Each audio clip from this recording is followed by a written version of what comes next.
Hi, everyone. I'm your People Behind the Science podcast host, Dr. Marie McNeely, and I am excited to be chatting about life and science with another great guest today. Listeners, this is episode 658, and we are joined by Dr. Howard Rosenbaum. If you've been enjoying our podcast, listeners, it would really mean a lot to me if you could share our show with a friend or tell the world what you think about People Behind the Science with a review on your favorite podcast platform. And I know I'm looking forward to getting to know our guest Howard today, so I hope you're ready to meet another one of our phenomenal people behind the science. Every day, discoveries are made that will change our understanding of the world around us. Dr. Marie McNeely is here to bring you the brilliant minds who are making these discoveries so they can share their incredible stories and take you on an amazing journey. Welcome to People Behind the Science.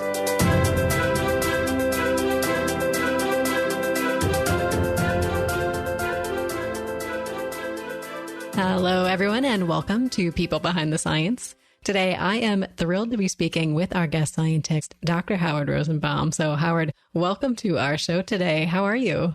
Pretty good. Thanks. Looking forward to speaking with you. Well, we are excited to have you with us today and excited to jump into our questions here. So let me first start by giving our listeners just a tidbit of information about you and how you got to your current position. So listeners, Howard is a senior conservation scientist and director of the Wildlife Conservation Society's Ocean Giants program, which aims to secure the future of whales, dolphins, and other marine species. He is also a senior scientist at the American Museum of Natural History, a core faculty member at Columbia University in the Ecology, Evolution, and Environmental Biology Department, a member of the International Union for Conservation of Nature, IUCN, Cetacean Specialist Group, and also the Important Marine Mammal Area Task Force, and a member of the International Whaling Commission's Scientific Committee. Howard received his undergraduate degree from Hamilton College, and afterwards he spent 2 years conducting research as a recipient of the Thomas J. Watson Fellowship. Next, he enrolled in graduate school at Yale University, where he was awarded his Ph.D. in biology. Upon graduating, Howard began a postdoctoral fellowship with the Wildlife Conservation Society and the American Museum of Natural History, where he would ultimately continue working for over 20 years.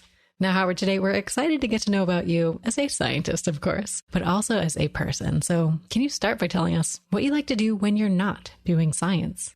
I love the outdoors and I love being outside. I love working out. So a lot of the time when I'm not working on some of our science is spent outdoors, whether it's cycling when the weather is good or in the winter months, if we can get to the slopes and do some skiing, hiking, walking. Love to be on the water. So if it's kayaking, sailing, when we're not actually on the water doing our scientific work, I actually still like spending time, like as I said, outside and being on the water. So anything that involves getting outside and enjoying nature and enjoying the great outdoors, it's fun. Have a new dog, so love taking walks with him. And anytime I can be outside and be with my kids too, that's great. My wife, so that's typically what we spend our time doing outside of science. Oh, that's fantastic. And as we alluded to, your science does sometimes bring you outside and bring you out on the water. So I'd love to talk about your scientific side next. So Howard, how do you describe your work to someone who's not specifically familiar with their area or your research?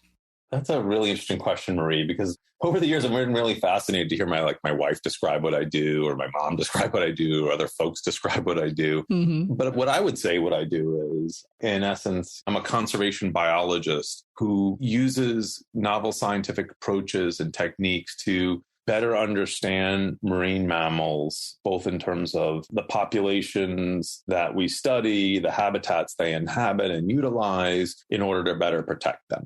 So that involves a variety of different types of techniques and approaches, all with the end goal of really stewarding better overall conservation and better environmental practice. Definitely. And I know science is challenging, and there are certainly no shortage of challenges in the environmental conservation field. So it can be helpful to have motivational quotes or sayings or things that keep you going when the times get tough. So Howard, do you have a favorite quote or a saying that really resonates with you? I don't have a specific quote that really drives or motivates me. I mean, one of the things that I always try to kind of think about now when I'm dealing with our science is try to see the big picture and don't get bogged down in the small stuff. So part of what, as now I oversee the program at WCS that in essence I developed, created, and built to what it is today, that not only do I lead our own scientific efforts, but I also help chart the course for a number of individuals, my graduate students, my staff members, for our overall Wildlife Conservation Society goals as they relate to protecting marine mammals and their habitats. So yes, sometimes we do have to kind of really drill down and get into the really specific aspects when we're working on a scientific paper or a grant. But sometimes it's too easy to get really bogged down in those details and let that really drive where you're headed and your focus. So part of it is always try to put that in the context, see that the big picture while you're dealing with those details. And sometimes when things aren't going as well as it would, don't sweat the small stuff too much. You can work your way through it, see the big picture. Not just for me, but for the teams of folks that we work with, helping everyone keep those overall goals in perspective. Definitely. And I think that can be especially helpful when working with trainees, because this is sometimes the first time that they're experiencing these kinds of challenges. So encouraging them to step back, take a look at the big picture, don't worry about these little things, and just keep moving forward, I think can be really helpful. And I'd love to rewind and talk a little bit about your journey. You mentioned that you've sort of built this program that you're overseeing today, but let's take a step back and look at the very beginning here. Howard, can you tell us, when did you first start getting interested in science? I would say it was a very young age. And I think some of it had to do with the upbringing and the influence of my mom, who always just encouraged me to kind of pursue what most interested me. And we spent time, like, for example, for the outdoors, we spent time as a kid hiking and camping in the national parks out west. And I saw my first whales as a young person on the end of Long Island, where I grew up. I got exposed to all these great things in our natural world, including some of the most amazing species on the planet, and the ones that I study today, the great whales, at a very young age. And from that just led to one opportunity after another, whether it was a scientific program at Cold Spring Harbor Laboratories, where I even got to meet some of the founders and discoverers of DNA, to high school programs throughout my college career. There were great opportunities all along the way of people that were really supportive, provided motivation, but also challenged me and helped me pique that intellectual curiosity that I had behind certain scientific questions. And that helped drive me. And I think it started at a young age with my mom. And then through time, it just helped motivate me, basically. And that's where you could see the kind of both the intertwined nature of my fascination with science and being outside and the natural world and these amazing iconic species and being in the marine environment kind of all got rolled up into a dream career, if you will. Definitely. And you took an interesting career path. So after you graduated from college, we mentioned in our introduction, you did this fellowship for 2 years before going on to graduate school. Can you talk a little bit about that experience? Yeah, that's magical. Again, some of those folks that were so influential when I was at Hamilton, that went to the product of a small liberal arts college education in upstate New York, combined with an internship on the Cape for a small not-for-profit research organization, and just a number of individuals that took an interest in my interests and helped me think through particular questions and approaches that I would be interested in. And the Watson Fellowship is really an amazing opportunity. It's a one-year opportunity postgraduate from your undergraduate career that really the only requirements is to kind of propose a research project that you will undertake in all various disciplines. And the really only requirements are for you to be outside of the United States during that time.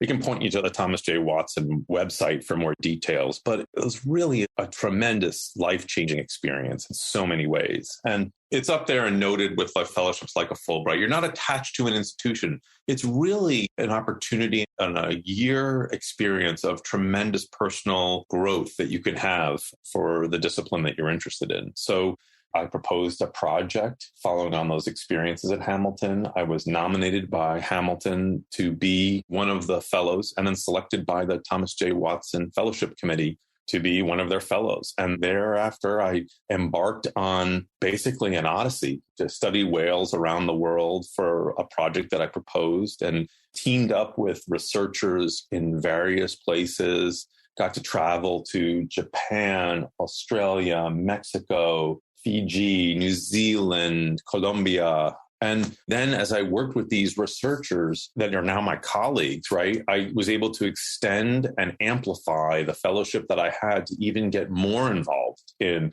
particular projects. So when you think about it as a person that's just graduated from college, you're typically looking for either your first real job or thinking about graduate school or even just getting some life experience and internship. And here I walked out of Hamilton College with, well, a first-rate education, but then also had my own funding. I could set up my own collaborations. Oh, wow. So I wasn't coming in as a volunteer or an intern or a sort of first-level, entry-level research assistant. I was coming in as a collaborator. I was still learning the ropes. I still got to learn from all these great colleagues and friends and folks doing amazing work, but I also had something to offer as well. They could then collaborate with me by providing data that I would help collect, and was really a springboard, I would say, for my career in several ways. One, again, all of the networking and relationship building that happened through that time. I also set up projects and learned how to forge collaborations and learned what it took to do that. Some of the work that we were doing at the time was way back when was at the cutting edge. We were collecting tissue samples of humpback whales for genetic analysis to better understand their population identity, their structure. And we were some of the first folks doing that. So I got in at a very early level on some groundbreaking research in this discipline, in this field.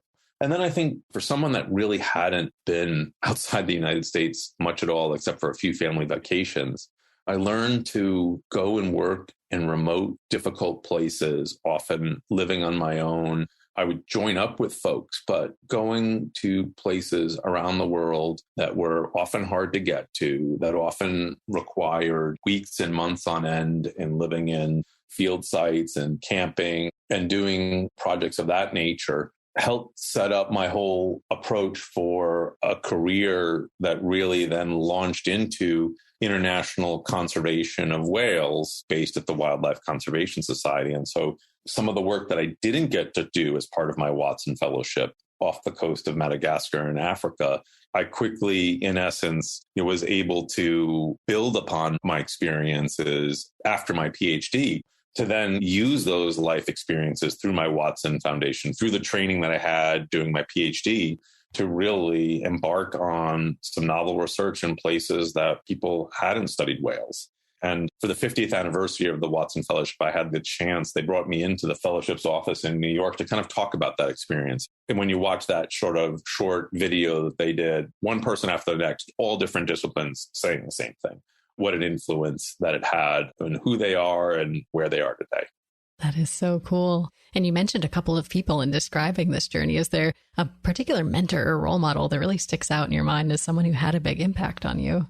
It would be really hard to pick one person. I mean, first and foremost, at a young age, I'd have to say it started with my mom. My mom always encouraged me, even when you're struggling through the toughest calculus course in college, stick with it, keep with it, do with what you like, try to see the big picture, as we were saying, but try to also be happy with what you're doing.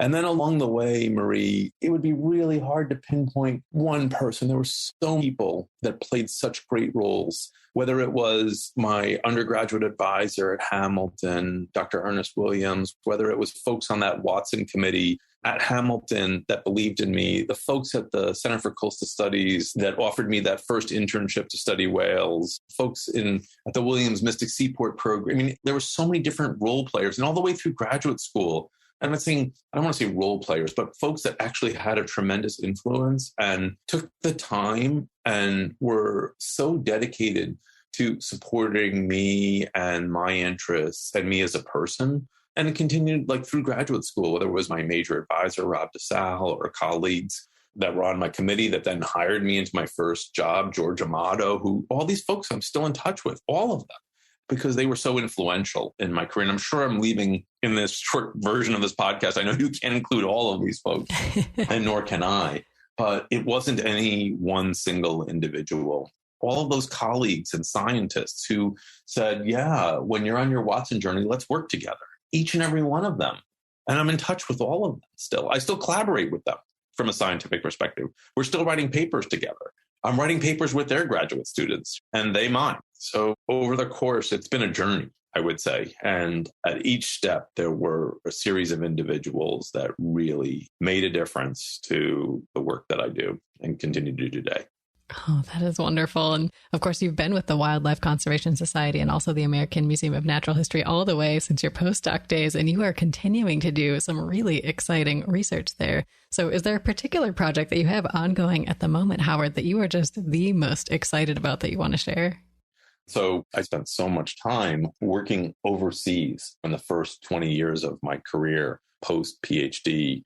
I did so much work in the Western Indian Ocean off the coast of Madagascar, in the Mozambique Channel, in the Gulf of Guinea off the coast of Gabon, along the coast South America. I won't name everything, but as I said, so much of what I spent time doing and built conservation programs and studies on whales and dolphins and other marine mammals to, again, better understand these species, their populations, and then the habitats that are essential for them, again, with the opportunity and the idea to better protect them. But I really hadn't done much work in our own backyard here in the US, and more specifically off the coast of New York. And so I'd really worked overseas for so much of my career and spent so much time in working in different parts of the world. True joy, fantastic. A lot of people joked to my wife saying, aren't there some populations of whales that Howard can study that are a little closer to home? Because he disappears for months on end to these various outposts of the world to study wildlife. But what was interesting here, Marie, was that through time, there was some interesting aspects of recovery and challenges for whales and dolphins that were occurring in our own backyard off of the coast of New York here. And I had an opportunity to begin to think about some of the models that we had set up around the world to better understand whale and dolphin populations off our own coasts. And at some point, when we first started this work, I mean, as hard as this is to imagine, we had better information from some of these populations off the coast of Madagascar and off the coast of Gabon than we did have for populations off the coast of New York. We're changing that now. So when you talk about a project that I'm particularly excited about today is about establishing baselines and population parameters and identity of populations and looking at essential life history behaviors of whales and dolphins off the New York coast, what we call the New York Bight, in light of a range of cumulative impacts that are current here with ocean noise and levels of shipping and forthcoming offshore wind development here that is occurring at a rapid pace. You know, we need it for the planet. It's so important for our environmental and sustainability goals, but at the same time, we want to make sure it's done so that there is minimal harm to no harm to wildlife, that the best practices are put in place, and that it's done in the most environmentally friendly and with the consideration of wildlife and the important habitats that these animals use. So the science that we're doing right now on several large whale populations, a number of species of dolphins, using cutting edge technology, using grassroots techniques of surveys and being on the water are so important these days because the pace at which development is going to occur here is fast. There's opportunities to begin to build offshore wind farms off the eastern seaboard of the United States. The United States is playing catch up here, and things are happening at a very fast pace. And yet we're still trying to get the science in place to guide the best practice, to provide the best and most robust science for evidence-based decision-making. So it's occurring at a very rapid pace. It's exciting to be part of this, but the stakes are also high. It's really important work, and we want to get it as right as possible. And it's really important because we have animals here that are critically endangered, like North Atlantic right whales. We have other large whale species that are protected that are experiencing unusual mortality events, and we still don't understand why fully. Some of it's human related. So the pace at which we have to do this and to generate these important scientific results, get our results published, help it drive decision-making, help it drive guidance and policy is really important. It's the time to get it as right as we can right now. And we're also setting it up to see, are these activities having impacts? And if so, what are those impacts? What do they mean? So we're involved in several studies where we're both generating the basic understanding. And again, when I say baselines, I mean, these are getting into like what whales are here, what they're doing here, when are they here, what does some of that signify for these populations? so that we can work with the federal and state regulatory authorities and the offshore wind developers themselves to put the best practices in place, the most protective practices for these species that can be entertained. It's a challenge, but it's a great opportunity as well. Definitely. And you highlighted some of the really exciting opportunities with this work that you're doing and some of the seemingly very near-term impacts it could have. But you hinted at the challenges as well. And I think it is so important to talk about challenges with our listeners, with the public, because that's a side of science that people don't always see. So, Howard, can you talk about a challenge, whether it's related to a current project that you're facing right now or one that you've faced in the past, and how you've worked through it? I'd say one of the things that has been a challenge here when we first started, how do you build a program around better understanding of marine mammal populations, specifically whales and dolphins in the New York Bight, when you can kind of see what's coming down the track, you can kind of know what's happening and maybe just going under everyone's radar screen a little bit. There are keen interests to the north, and folks really understand that there are important habitats that whales use off of Massachusetts and areas further north and even further south in the breeding areas and along the other mid-Atlantic coast. But the perception is that whales really don't occur in the New York Bight. And there's already you have a pretty major perception problem that this is not a big issue. And you're kind of starting with, in essence, overcoming major biases in perception. And even if you could see that some of this is coming potentially with changing climate, changing oceanographic conditions, shifting baselines with whales, doing different things, not doing the same thing that they've done year after year. And you can kind of starting to get a handle on that. And it really is about science, too. It's about hypothesis testing as well to see if that is there's some testable hypotheses there. But how do you begin to address those questions when you already have these preconceived biases from various members of your own community, from funders? So I think some of the challenges that we dealt with originally and that we've begun to really work through was how do we secure the needed resources, whether it's funding, all the permits, everything to kind of make all this happen. And start, in essence, I gave you some of the work that we did and how we overcame challenges in very difficult places in parts of the world to work, which some of that was like, do we have a boat? Right. Where are we going to live that's safe, right? All these different types of things from one levels of challenge. And here was kind of like, well, can we secure funding to kind of begin to address some of these research questions? There are plenty of boats here along the Eastern Seaboard. Can we work with the right set of captains and folks willing to work with us to begin to address these questions, right? So I'm happy to say, without getting into all of the details, that bit by bit, and I like to use the expression thin edge of the wedge, we got in there, we did some collaborations with Woods Hole Oceanographic Institution early on. We deployed some acoustic buoys that detect whales in near real time. We got some great results. We wrote some additional grants. We got some effort that led us to getting on the water. And bit by bit, we began to put this in perspective. We participated in environmental technical working groups for New York State and for the Bureau of Ocean Energy Management for best practices. And at the federal level, we worked with offshore wind developers like colleagues at Equinor. We began to change minds and getting people to think about these same issues that we were thinking about.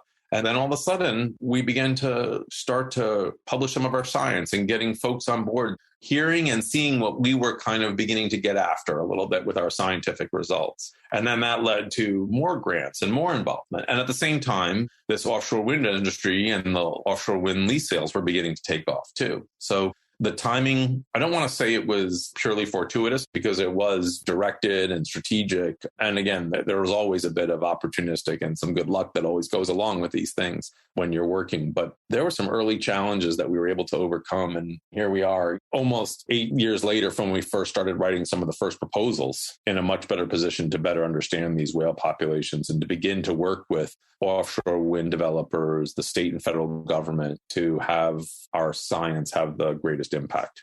Oh, definitely. And you've been making progress. You've had some exciting successes over the years. So, Howard, do you have a favorite success you'd like to share with us?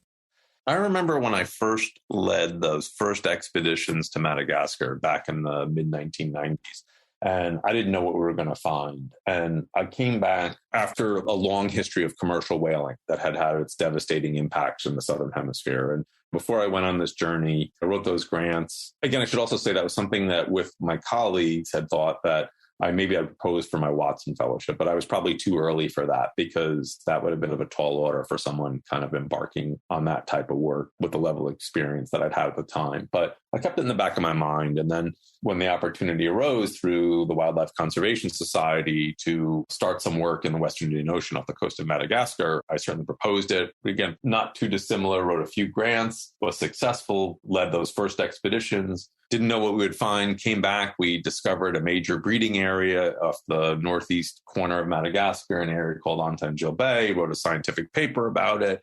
And I thought, wow, this is fantastic. And here's a big win. You're young, you're wide-eyed. What a great opportunity. Coming back, I'm writing articles for Natural History Magazine and Wildlife Conservation Magazine and writing all this kind of cool stuff. And these were at the time when magazines were still in circulation the way they were. These were some nice opportunities to have your work profiled. And the reason why I'm saying this was my graduate school advisor at the time, who was my main advisor for my Ph.D., Rob DeSalle, said to me, you should have 10 Madagascars. And his point was, don't rest on your laurels here. There are going to be plenty big wins if you want them. This is not the only one. And I remember that kind of put me in my place, if you will.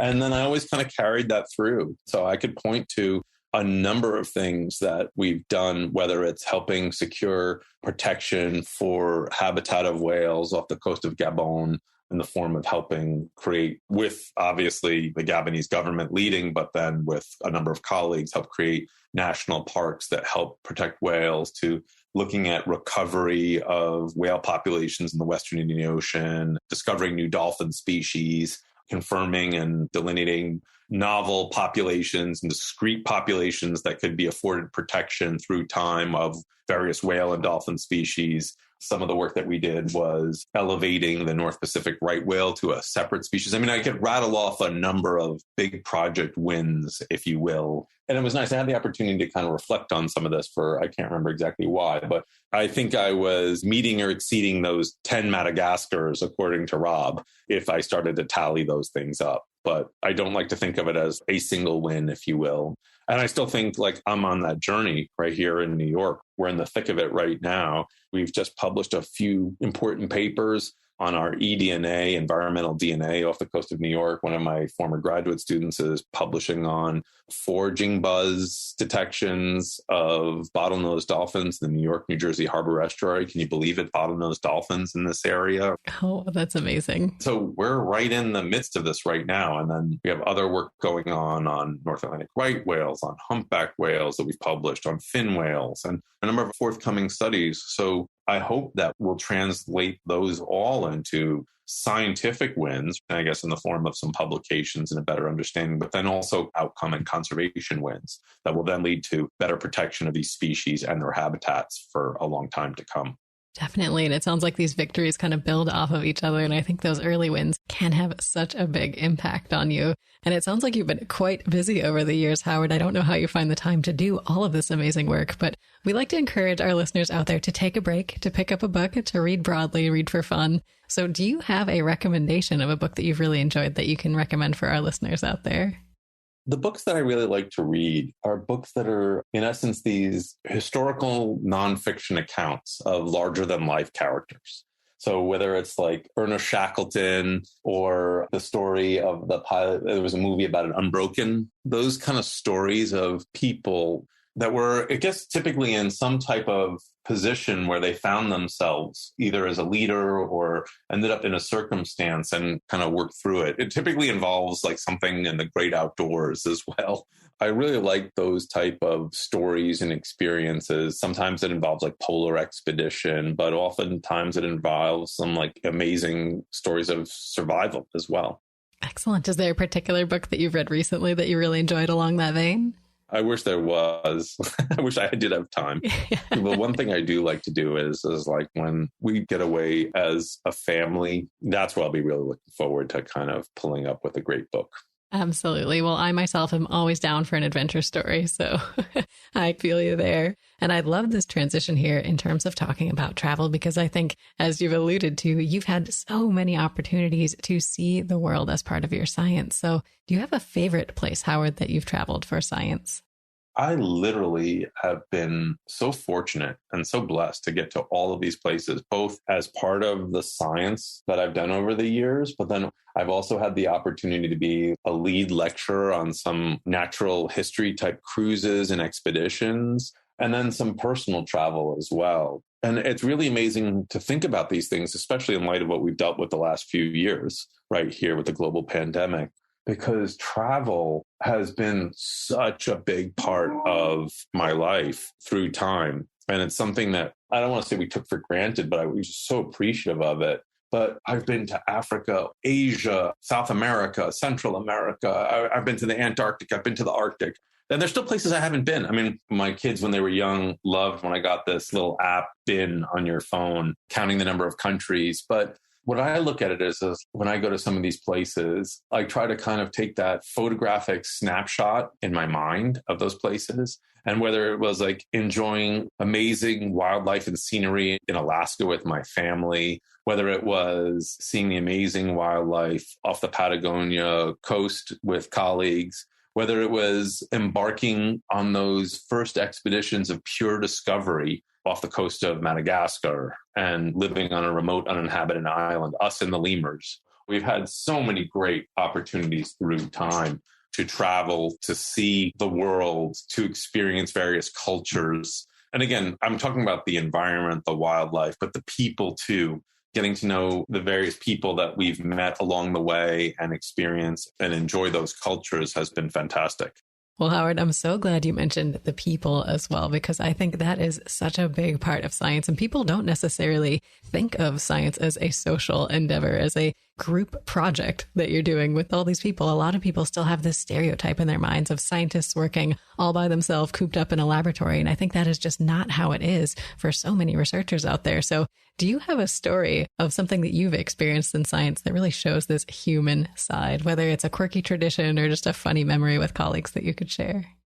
What really brings a lot of joy for me is witnessing and being part of and helping to steer some of my graduate students, some of my staff members toward an important publication, whether it's their first publication or end publication. But every time we kind of get that notification that our science has passed peer review, has been accepted for publication, it's such a great feeling because we often do this. So many collaborators and team members and students are part of this, that it's such like a team effort. It kind of feels like a big team win. And then it's not just the scientific publication in and of itself. It's the ability to have that scientific publication that then we can then say, look, our results have been published and are validated by a community of our peers and been accepted by the editor for this journal. Now we can then begin to use that information to affect change, to influence our conservation goals and outcomes.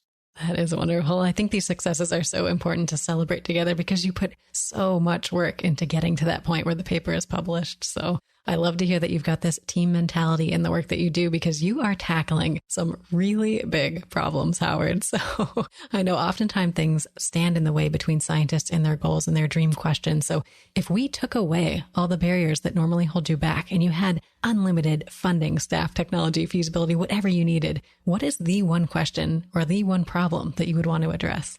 I'm going to take a very big picture view on this one, Marie, because one of the things that we do in our nature of work when we're generating the best available and novel science, there's still a lot of uncertainty about the animals themselves, the environment, all the variables and drivers that go into looking at why they're here, what they're doing here, what we can say with a certain degree of certainty.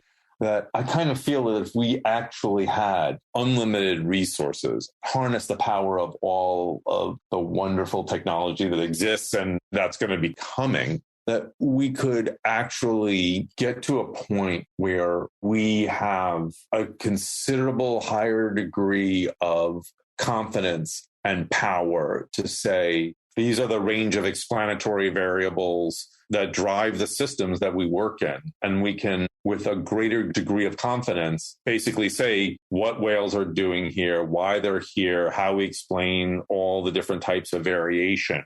And again, that's not reality right now. Why? Because the system is very fluid. And animals in a population do different things at different times. They don't march to the beat of the same drum, if you will. Plus, we are dealing with a changing climate, changing oceanographic conditions. So there's lots of variables in the entire system, the animals themselves, the environment, the prey that they depend on. And again, I'm talking about that system here in the New York Bight. And why I say that's important, and why, if I had this unlimited use of resources and technology at my disposal to kind of begin to address this, is because we are trying to make, again, the best evidence-based, science-based, best available science decisions to better protect these animals and the environment with high degrees of uncertainty at times.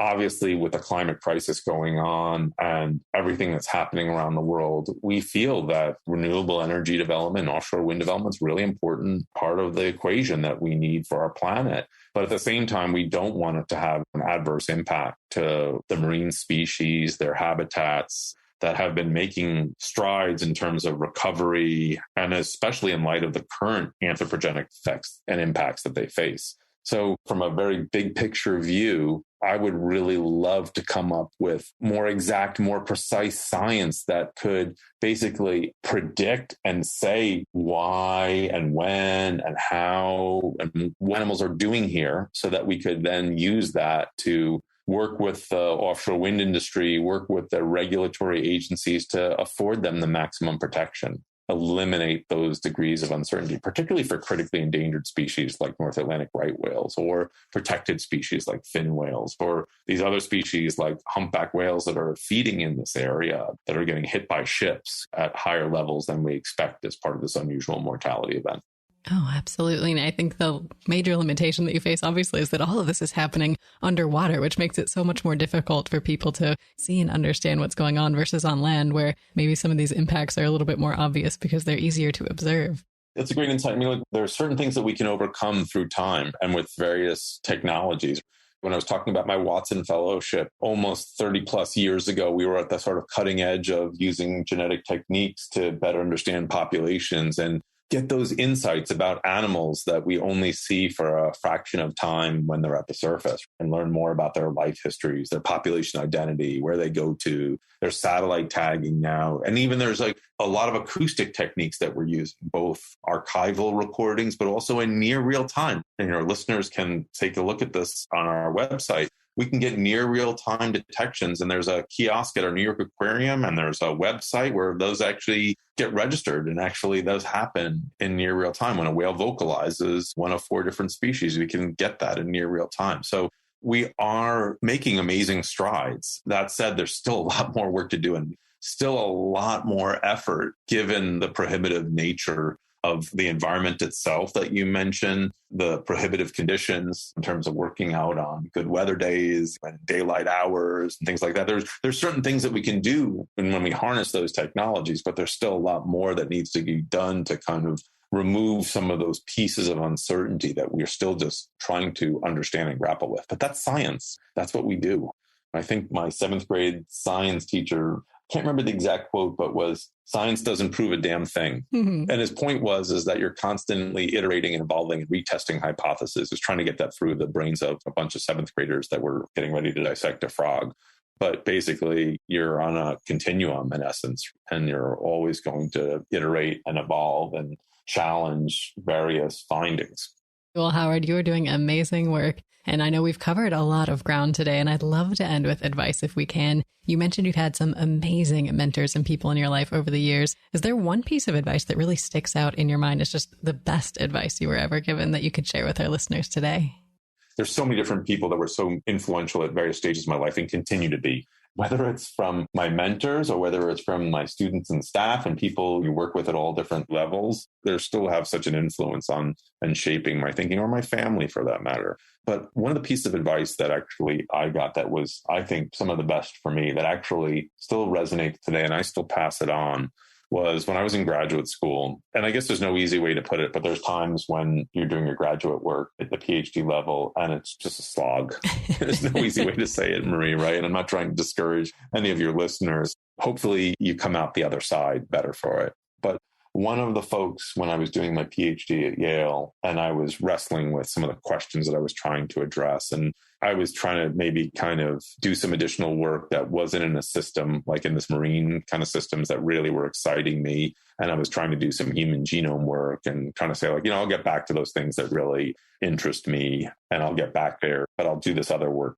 One of the things that this individual said to me was, when you're working and things are sort of at the darkest time, nothing's working and you're frustrated, do you want to know the answer or do you feel like you have to know the answer? Those are two different things. Are you doing this because there's like some external pressure? Are you going to be the one that gets in a Sunday morning and goes back into the lab to try to troubleshoot and problem solve because you want to know that answer? Or are you doing it because there's something that's pressuring you and driving you, but you really don't care if you know the answer or not?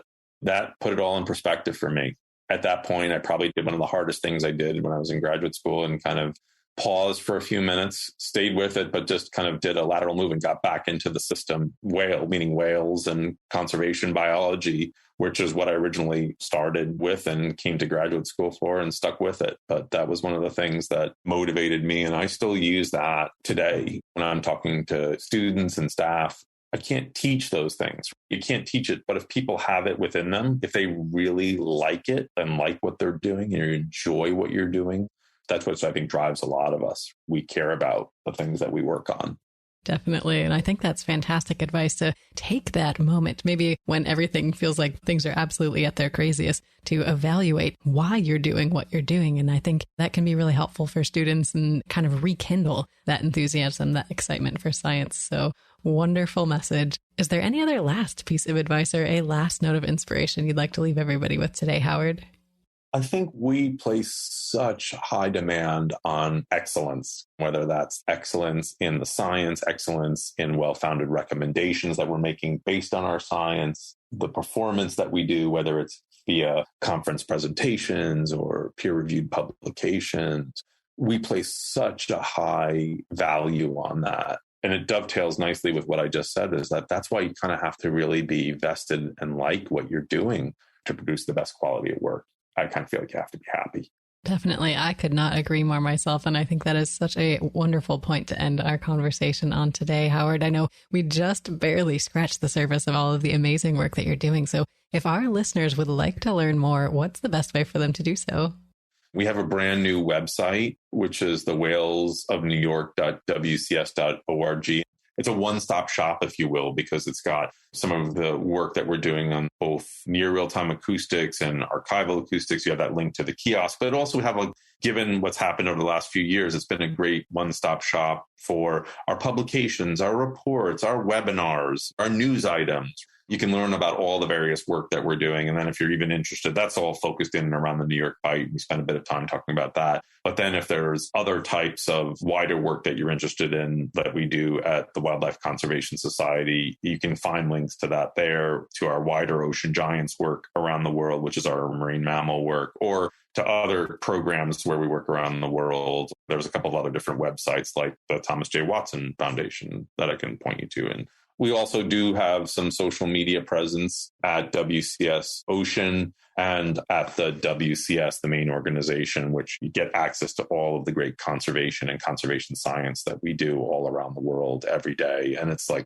remarkable group of people as one of the preeminent and leading science-based conservation organizations around the world where we work, and with all the people that we work with. There's so many great stories and so much great work being done that I would be remiss without saying that, yes, we do have some of our own specific work highlighted in the social media sites and at our own website. But even just any day, glimpsing at WCS.org or at the WCS and all the various social media channels that we're on, I learn myself every day what's going on around the world with some of our science. It's great. Absolutely. That is fantastic. Listeners, definitely get connected on social media. Check out some of those resources Howard mentioned. And Howard, it's been such a pleasure to have you on the show today. Thank you so much for your time. Thank you, Marie. And listeners, it was wonderful to have you with us as well. We look forward to seeing you next time on our next episode of People Behind the Science.